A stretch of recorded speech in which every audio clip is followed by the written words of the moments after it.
Êxodo, capítulo 13.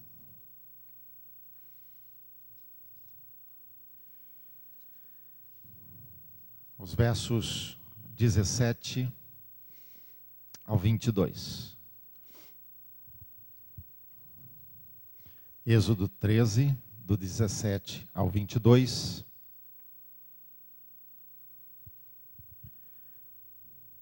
Tendo o Faraó deixado ir o povo, Deus não o levou pelo caminho da terra dos filisteus, posto que mais perto, pois disse, para que porventura o povo não se arrependa, vendo a guerra, e torne ao Egito.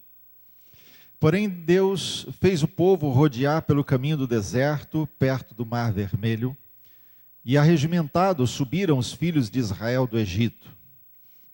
Também levou Moisés consigo os ossos de José, pois havia esse feito os filhos de Israel jurarem solenemente, dizendo, certamente Deus vos visitará. Daqui, pois, levai convosco os meus ossos. Tendo, pois, partido de Sucote, acamparam em Etã, à entrada do deserto. O Senhor ia diante deles, durante o dia, numa coluna de nuvem, para os guiar pelo caminho. Durante a noite, uma coluna de fogo para os alumiar, a fim de que caminhassem dia e noite. Nunca se apartou do povo a coluna de nuvem durante o dia, nem a coluna de fogo durante a noite. Eu quero continuar falando um pouquinho sobre a questão desse guiar de Deus. E ontem nós falamos um pouquinho sobre a questão da nuvem, a nuvem da presença, né? Como Deus, ele se revela, ele se manifesta no meio da nuvem, e esse é o propósito de Deus para nos proteger.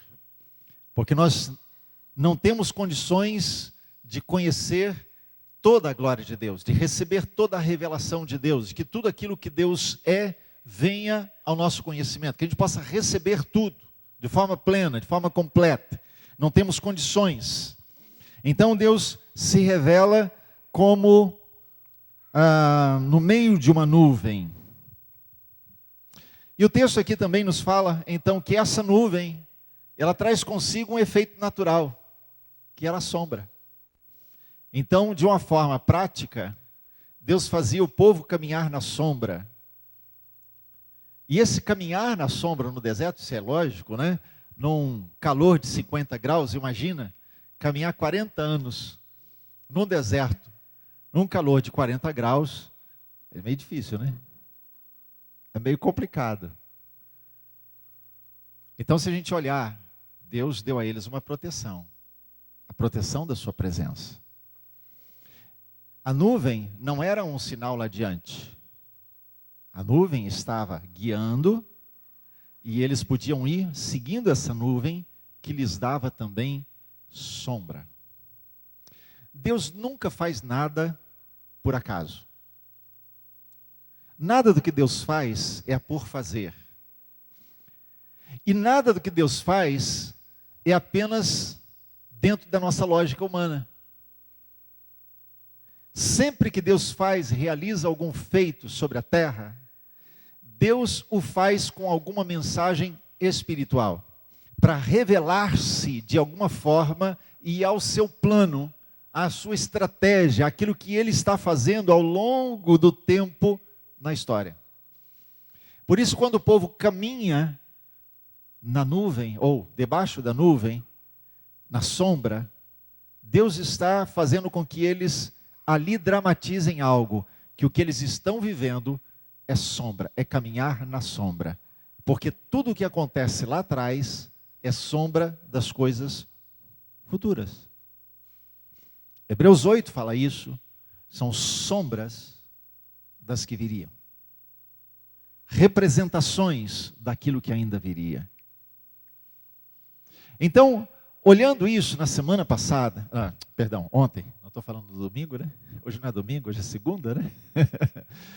Falando isso no domingo, ontem, nós olhamos então para esse texto aqui, pensando um pouquinho sobre essa questão. E eu quero chamar a atenção para o texto em algumas coisas, para a gente voltar depois nesse aspecto da nuvem que guiava o povo. Porque o texto nos diz aqui que Tendo Faraó deixado o povo ir, Deus não os levou pelo caminho da terra dos filisteus, que era mais perto, mas os fez caminhar pelo caminho do deserto. Então, pensando no mapa, eles estão no Egito aqui, e depois vem a península do Sinai aqui, né? O Monte Sinai está ali, e depois vem Canaã. Eles podiam fazer uma linha reta, mas não fizeram. Deus faz eles descerem pelo deserto e dar a volta, e chegar em frente ao Mar Vermelho. Por que é que Deus fez isso?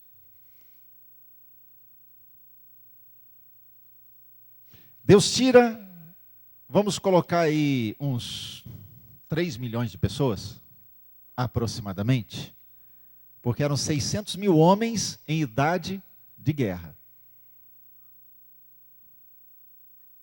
600 mil, sem contar as mulheres e as crianças. Então era muita gente. Então se calcula em torno de 3 milhões de pessoas no total.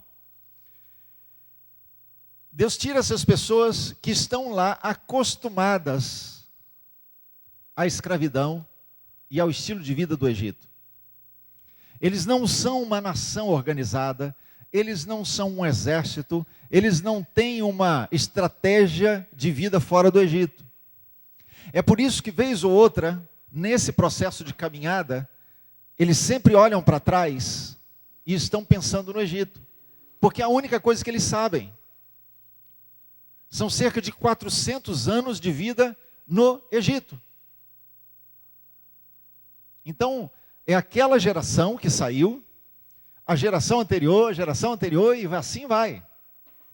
Várias gerações, porque quem chegou lá foi Jacó e os seus filhos, porque José tinha ido primeiro, né? Como escravo foi vendido, acabou chegando no Egito, se tornando o segundo mais importante do Egito, e aí ele traz a sua família, porque havia fome em Canaã.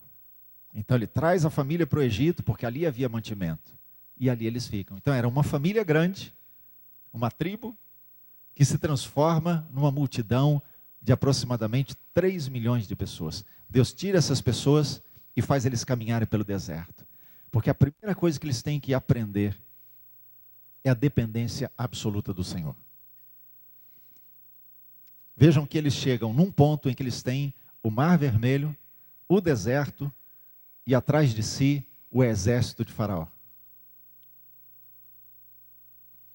Eles tinham que aprender que a partir daquele momento não tinha segunda opção, só tinha uma: Deus. Não tinha segunda, era uma só. É olhar para frente e seguir. Então, quando eles olham para frente e estão vendo o Mar Vermelho, eles ficam desesperados, porque olham para trás e veem o exército de Faraó se aproximando. Olha para os lados, é deserto. Deus fez isso, Deus levou eles para um ponto que só tinha deserto para os lados, para frente o mar, para trás o exército de Faraó. E eles têm que aprender agora, a partir desse momento, ou é Deus, ou é Deus. É assim que eles têm que caminhar daqui para frente. Porque embora escravos no Egito, eles já tinham uma certa estabilidade, certo? Eles tinham trabalho, eles tinham comida, tinha que ralar, né? Tinha que conseguir. Por último, já tinham que conseguir a palha para poder ter o fogo, para poder queimar o tijolo, para poder fazer as cidades que o faraó mandava eles construir. Então, era um trabalho muito pesado. Por isso eles estavam em agonia, clamando ao Senhor. Por isso, quando Deus vai falar com Moisés, diz para eles: eu ouvi o clamor do meu povo e desci. Porque havia uma agonia neles em função do sofrimento que eles estavam passando. Então Deus vem de encontro a eles, como resposta daquilo, e dá a eles agora a oportunidade de experimentar algo muito melhor. Tirar eles da estabilidade, ainda que escravos, mas é uma estabilidade. Tinham casa, tinham trabalho, tinham comida, e agora sair para a instabilidade humana, mas estabilidade de Deus, governo de Deus. É isso que eles tinham que aprender, porque quando chegam em Canaã, O que eles têm que viver lá é exatamente isso. Quando eles pedem um rei, o Senhor fala com Samuel que o seu coração se entristeceu com a escolha do povo, porque ele diz: eu queria ser o seu rei, mas eles preferiram ser como as outras nações. Entenderam isso? O que Deus queria com eles é que eles vivessem debaixo do governo direto de Deus. E o que ele faz desde o início, quando tira eles do Egito, é exatamente isso: mostrar para eles que ele era Deus suficiente para cuidar e para governar sobre eles a partir dali e para sempre. Mas aí o texto nos fala que o Senhor os leva pelo deserto e eles vão caminhando, e então a nuvem é que vai guiá-los. É Deus quem dá a direção, é Deus quem mostra o caminho, é Deus quem revela para eles o que tem que ser feito. Mas eu quero destacar algo que talvez não tenha muita conexão com o que eu estou falando, mas esse texto fala, e eu achei isso aqui muito tremendo, porque o texto diz aqui, verso 19, gente, esse verso 19 para mim, ele é tão especial. Se você fechou sua Bíblia, olha aí outra vez, Êxodo 13, 19, ele é tão especial, porque eu me perguntaria, por que Deus fez Moisés registrar isso? Por que Deus inspirou Moisés a registrar ali que eles levaram os ossos de José, porque José os fizera jurar solenemente. Lembre-se que esse era o costume, não mudou grande coisa, mas era um costume, era algo muito sério para eles, né? Ao morrer, ser sepultado com os seus pais, com os que vieram antes. Você vai encontrar isso ao longo de todas as Escrituras, principalmente o Velho Testamento relata muito isso. Quando eles vão para o deserto, Jacó está lá, Moisés, segundo no Egito, governando o Egito. A promessa que Deus já havia dado a Abraão era de que lhes daria uma terra que mana leite e mel. Abraão pisou a terra. Jacó conheceu a terra. Teve que descer de Canaã para o Egito por causa da seca e fome que estava passando, e vão para lá porque José está lá, e Deus providenciou isso, para preservar a linhagem. Ok? Então José faz que eles jurem, de que quando eles entrarem na terra, levassem os seus ossos. Ele diz aqui, porque certamente Deus vos visitará. Gente, isso é fé. Isso é fé. José está no Egito. O tempo vai passando, ele está envelhecendo. E o fato de ele saber que os seus últimos dias chegaram, não faz ele perder a confiança de que aquilo que Deus havia prometido, Deus cumpriria. Ele tinha muito vivo no seu coração isso. Desde o início, José havia aprendido a depender do Senhor e saber que Deus governava todas as coisas, que as suas promessas não falhavam. Por isso, quando ele está lá no Egito, e ele manda trazer os seus irmãos, seus familiares, que tinham vendido José como escravo, por ciúmes, tinham vendido. Ele encontra os seus irmãos depois, e ao invés de julgá-los, apontar o dedo e dizer: está vendo? Vocês me venderam agora como escravo, e agora vocês têm que vir aqui comer o pão que eu tenho para oferecer. Lembram do sonho que eu tive? Está se cumprindo agora, vocês estão tendo que se curvar diante de mim. Ele não fez isso. Ele disse: não se preocupem, Deus fez isso. Deus usou vocês para me trazer aqui, para nos abençoar como família. Ele entendia o governo de Deus. Ele compreendia que Deus estava no comando de todas as coisas. E exatamente porque ele tinha consciência do governo de Deus, ele sabia que Deus não falharia. Podia demorar gerações, mas Deus cumpriria a sua promessa.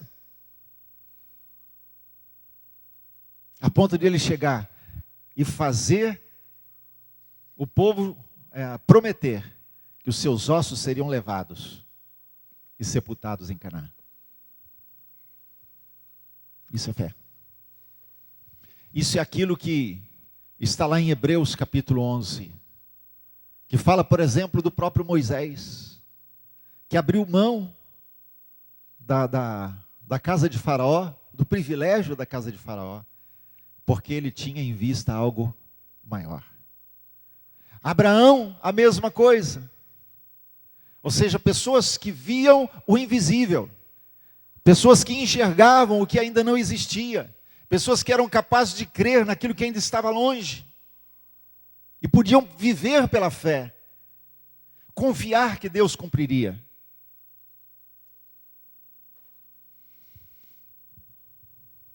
Aleluia, glória a Deus, aleluia, glória a Deus. Aleluia, glória a Deus.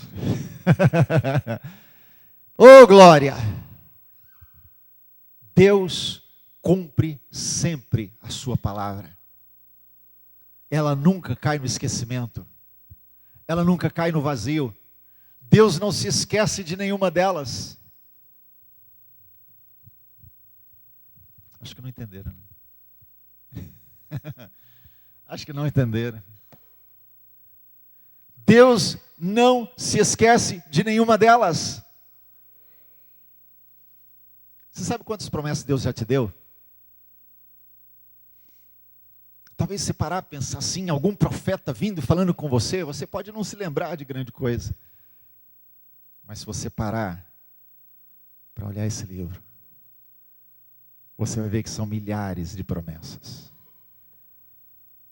E todas elas dadas a você. E nenhuma delas cairá no esquecimento. Nenhuma delas.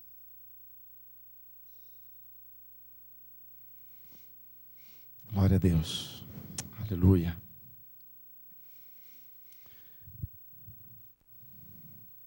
Atos 7, 48 e 49. Dando continuidade à questão da nuvem de ontem. Ele diz: mas o Altíssimo não habita em templos feitos por mãos de homens. Como diz o profeta: o céu é o meu trono, a terra é a estrada dos meus pés. Que casa me edificareis, diz o Senhor, ou qual é o lugar do meu repouso? Então, voltando lá atrás, 2 Samuel capítulo 7, quando Davi, ele quer construir o templo, que é a casa para Deus. O que Deus está falando para ele é: eu não habito em casa feita por mãos de homens. O meu propósito é viver em algo muito maior, muito mais glorioso. Por isso ele diz: que casa me edificareis? O céu é o meu trono. Está querendo construir uma casa na terra para eu habitar? O que Deus está dizendo: eu tenho algo melhor. Eu tenho a casa perfeita. Já parou para pensar nisso? O templo de Salomão era riquíssimo em ouro, pedras preciosas, madeiras nobres. Mas Deus tinha algo que era perfeito. Mas perfeito eu? Aí eu começo a olhar para mim, e eu começo a imaginar: mas como é que Deus pode olhar para mim e dizer que eu sou o templo perfeito? E eu quero dizer para você: sabe como é que Deus te vê? Ele não te vê com os teus olhos. Nenhum aleluia? Deus não te vê com os teus olhos. Deus olha para mim, Deus olha para você, e Deus nos vê com os olhos da graça. Ele não vê aquilo que nós somos hoje na carne. Deus olha para mim e para você e vê o que eu e você somos nele. E nele, eu e você somos achados perfeitos, a casa perfeita de Deus, aquilo que Ele projetou desde a eternidade passada. Por isso o Cordeiro foi morto desde a fundação do mundo, antes que eu e você existíssemos, antes que Deus fizesse isso que nós vemos hoje no mundo. Deus proveu a morte do Cordeiro, para que eu e você fôssemos casa dele. Esse é o projeto de Deus. Esse é o plano maior de Deus. Tudo que está no coração de Deus gira em torno disso. Por isso, é que Atos 15:16 diz: depois disso voltarei, reedificarei o tabernáculo de Davi que está caído, levantá-lo-ei das suas ruínas e tornarei a edificá-lo. A tenda da adoração somos nós. A tenda da adoração somos eu e você. Percebe isso? O projeto de Deus é em Cristo Jesus levantar um tabernáculo. E esse tabernáculo é mais do que uma tenda, um ambiente físico. Então, quando nós celebramos tabernáculos, quando nós celebramos a festa de tabernáculos, nós estamos celebrando muito mais do que simplesmente o povo sair do Egito. Estamos celebrando muito mais do que uma tenda onde Deus se manifestava. Estamos celebrando o fato de que naquela tenda do deserto, Deus sinalizava a minha vida e a sua vida. Aquilo era sombra de coisas que viriam. Que Deus estava olhando, na verdade, para mim e para você. Então todas aquelas coisas eram sombra das coisas que ainda viriam. Nós somos o tabernáculo. Nós somos o lugar da manifestação. Aleluia. Por isso, quando nós falamos em manifestação de Deus hoje, nós estamos falando nisso. Estamos falando que Deus, com toda a sua glória, toda a sua majestade, Ele habita em mim e em você. Amém? Meu querido, se você entregou sua vida a Jesus, e eu sei que entregou, você sabe que o Espírito Santo de Deus habita em você, e se Ele habita em você, Ele habita completo. Ele não habita em pedaços, Ele não habita em partes, Ele habita completo, porque Ele é uma pessoa. E se o Espírito Santo é uma pessoa, Ele habita completo em você, Ele habita com toda a sua glória, com toda a sua majestade, com todo o seu poder, com toda a sua glória. Ele está completo. Então, se eu e você somos o tabernáculo, o lugar da habitação e o lugar da manifestação, nós precisamos compreender isso, que a primeira base que nós temos que ter é a compreensão de que o Espírito Santo não é uma força, Ele é uma pessoa que nos acompanha, que se manifesta, que se revela, e que lá atrás aparecia na nuvem, se revelava de uma forma ainda a esconder um pouco dessa glória. Moisés, quando passou 40 dias lá no monte, e a glória do Senhor vinha naquela nuvem, quando o Senhor se manifestava naquele lugar, ele desce do monte e o seu rosto resplandece. E por que é que seu rosto resplandecia? Por causa da presença da glória de Deus. No entanto, Paulo escrevendo sobre isso, ele diz: mas nós, eu e você, com o rosto descoberto, sem a coberta,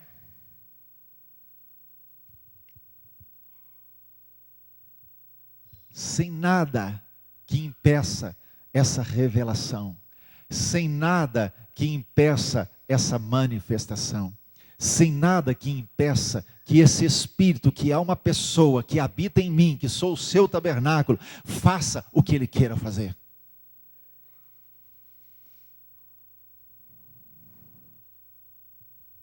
É isso que Deus deseja. Caminhar conosco, agir em nós e através de nós. Somos o seu tabernáculo. Agora eu quero chamar a atenção de uma coisa. E eu quero encerrar com essa colocação.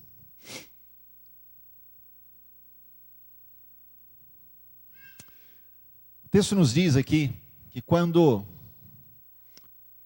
o Senhor os leva pelo caminho do deserto, verso 21, o Senhor ia com eles numa coluna de nuvem e os guiava pelo caminho durante o dia. Para pensar comigo uma coisa. É muito comum, e eu vou falar de nós, porque eu vou me incluir nisso. Temos muita dificuldade para aceitar que Deus, pessoa, o Espírito Santo, pessoa, não apenas habita em nós, mas queira se manifestar em nós. Nós vemos muitas limitações, não é assim?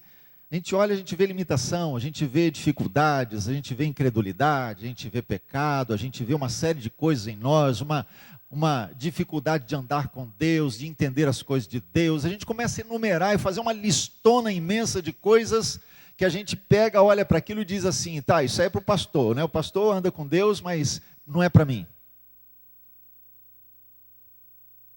É ou não é assim? A dificuldade que a gente tem, eu estou falando me incluindo. E aí de repente, o pastor, tá bom, eu sou o pastor aqui, mas eu vou olhar para alguém. Porque eu vou também olhar para uma lista e vou identificar uma série de dificuldades que eu tenho. E então eu vou começar a achar que isso é bom para alguns, mas não para mim. Mas o que eu quero chamar a atenção é para uma coisa simples. Muito simples. A nuvem andava e guiava o povo. A minha pergunta é, em que velocidade essa nuvem andava?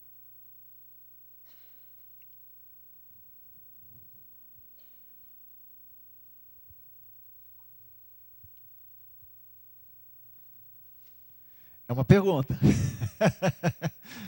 Qual a velocidade da nuvem? Ela andava na velocidade do povo. A nuvem não saía correndo e o povo correndo atrás. Opa, deixa eu ver. Tá aqui.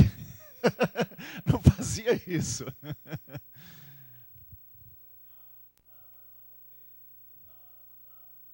A nuvem andava na velocidade que o povo podia andar.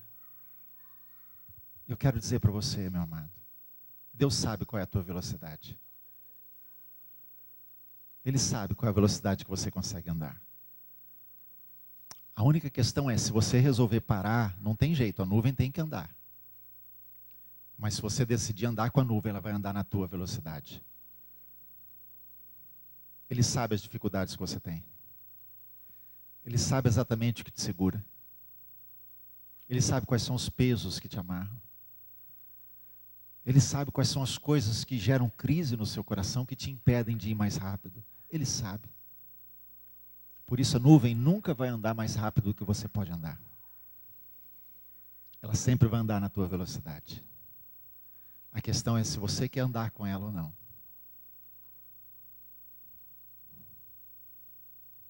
Amém? A grande questão a ser decidida é isso. A questão é se eu e você queremos andar com a nuvem ou queremos parar. Porque se quisermos andar, ela nos levará na velocidade certa. Amém? Vamos orar? Vamos ficar de pé.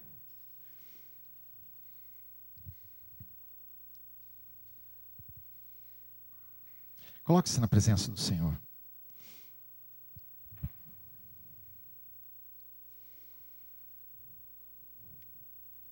Eu quero convidar você, nesse momento, a agradecer ao Senhor. Primeiro, porque o Espírito Santo é uma pessoa e Ele habita em você como pessoa. Em segundo lugar, Porque Ele sempre vai estar contigo na velocidade que você consegue andar. Ele nunca vai andar rápido e te deixar para trás. Ele vai andar na tua velocidade. Então agradeça ao Senhor. Agradeça porque Ele nunca vai ficar estagnado e nem nunca vai andar rápido demais. O Espírito Santo que habita em você sempre vai te levar na velocidade que você pode andar. Por isso diga a Ele, fale: Senhor, quero andar na tua velocidade. Senhor, eu tenho limitações, anda na minha velocidade. Mas eu não quero parar. Eu não quero ficar parado na minha caminhada. Eu não quero que nenhum peso, não quero que nenhum pecado, não quero que nenhuma incredulidade me impeça de continuar caminhando contigo. Eu quero andar com o Senhor. Quero andar na tua velocidade, conforme o Senhor determinar, debaixo da tua sombra, seguro por ti.